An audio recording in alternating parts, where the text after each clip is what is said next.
Light is the fastest thing we know. It's so fast that we measure enormous distances by how long it takes for light to travel them. In 1 year, light travels about 6 trillion miles, a distance we call 1 light year.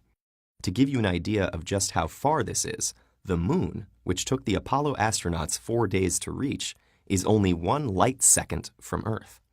Meanwhile, the nearest star beyond our own Sun is Proxima Centauri, 4.24 light years away. Our Milky Way is on the order of 100,000 light years across. The nearest galaxy to our own, Andromeda, is about 2.5 million light years away. Space is mind-blowingly vast. But wait, how do we know how far away stars and galaxies are? After all, when we look at the sky, we have a flat, two-dimensional view. If you point your finger to one star, you can't tell how far this star is. So how do astrophysicists figure that out? For objects that are very close by, we can use a concept called trigonometric parallax. The idea is pretty simple. Let's do an experiment. Stick out your thumb and close your left eye. Now, open your left eye and close your right eye. It will look like your thumb has moved, while more distant background objects have remained in place. The same concept applies when we look at the stars.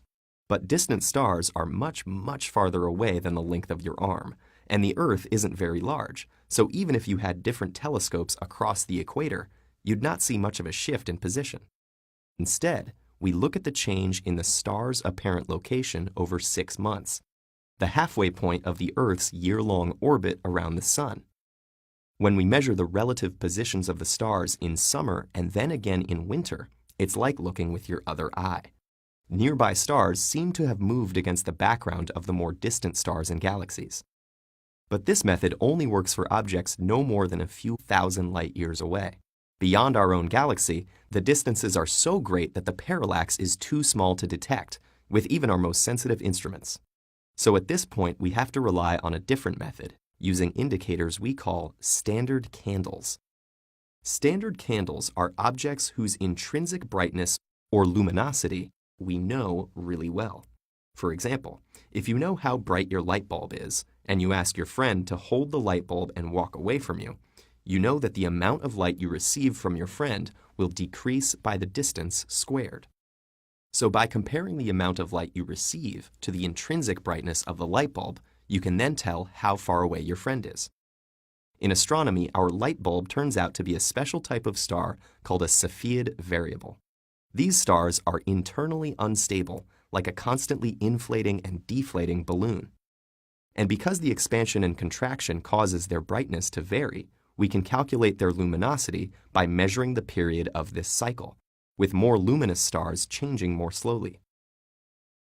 By comparing the light we observe from these stars to the intrinsic brightness we've calculated this way, we can tell how far away they are. Unfortunately, this is still not the end of the story. We can only observe individual stars up to about 40 million light years away, after which they become too blurry to resolve. But luckily, we have another type of standard candle, the famous Type 1a supernova. Supernovae, giant stellar explosions, are one of the ways that stars die. These explosions are so bright that they outshine the galaxies where they occur. So even when we can't see individual stars in a galaxy, we can still see supernovae when they happen. And Type 1a supernovae turn out to be usable as standard candles, because intrinsically bright ones fade slower than fainter ones. Through our understanding of this relationship between brightness and decline rate, we can use these supernovae to probe distances up to several billions of light years away. But why is it important to see such distant objects anyway? Well, remember how fast light travels. For example, the light emitted by the sun will take 8 minutes to reach us, which means that the light we see now is a picture of the sun 8 minutes ago. When you look at the Big Dipper, you're seeing what it looked like 80 years ago. And those smudgy galaxies? They're millions of light years away. It has taken millions of years for that light to reach us. So the universe itself is in some sense an inbuilt time machine. The further we can look back, the younger the universe we are probing. Astrophysicists try to read the history of the universe and understand how and where we come from. The universe is constantly sending us information in the form of light. All that remains is for us to decode.